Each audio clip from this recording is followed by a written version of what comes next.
Now let's say I wanted to select data, so let's just put some pseudocode here. Select data, or select the username from users. So this is our table here, where the ID is equal to 2. So this is what we call a query. This is in pseudocode at the moment. I haven't, well, almost, it's just English language, but what I've done here is I've constructed something called a query, and what a query does is it allows us to use specific syntax. This isn't specific syntax at the moment, to select information from different parts. So what we're doing here is we're selecting the username in this column here from users table, which is this whole table here, where the ID is equal to 2.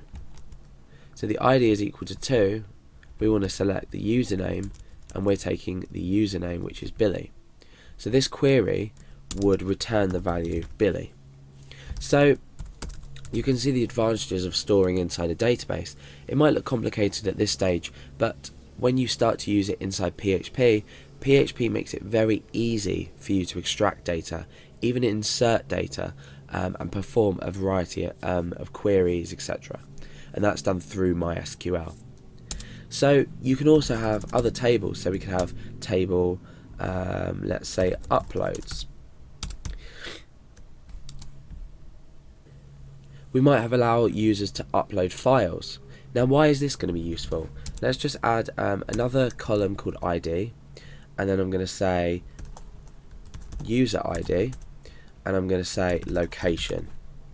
So the ID will again be auto increment, but this time user ID, what we're doing here is we're referencing the user ID back to this initial ID, because that is the user's ID. So you can call these column names anything you like, but I recommend something of the similar structure. So user ID might be 1, and the location of the file that's been uploaded might be logo.png, for example. And now we can come on to say record 2, and this might be user ID 1 again, might have uploaded a file called php.jpg. Onto record 3, and we might have user 2 upload a file called art.jpg. So now what we can do is we can perform a query to say, let's say our user is logged in as Alex. What we would do is we would have the ID ready to select things relative to Alex. So the ID is 1. This is unique to the user Alex. So what we could do is we could say select location from uploads. Remember, this is the table name, where user ID is 1. Now what this query here would do is return the values wherever the user ID equals 1. So it would essentially return these two. Now we've selected location only, so what it would do is it would only bring back this data.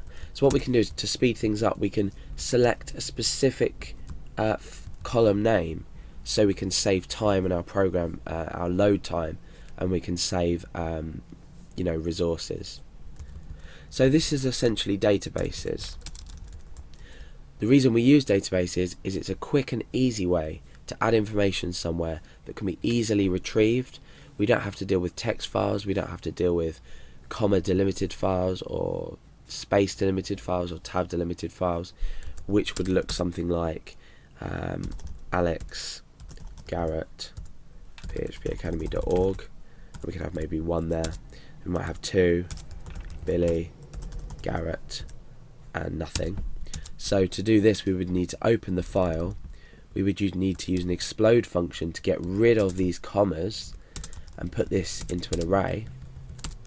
Then what we would do is we would have to select a specific part of the array, so either 0, 1, 2 or 3. But by putting it into a database, you're creating almost something that you can visually look at, you can visualize as a whole, and extract specific data and insert specific data. You can also update data really easily as well with just a single query. So that's an introduction to databases. Like I said, we're going to be using the database MySQL, which is sometimes pronounced MySQL, and SQL stands for Structured Query Language. Now, I've been talking about queries, and this is exactly that. We have a structured query in which to retrieve, update, delete, create anything inside of our table. So this is just the name of the database we're going to be using.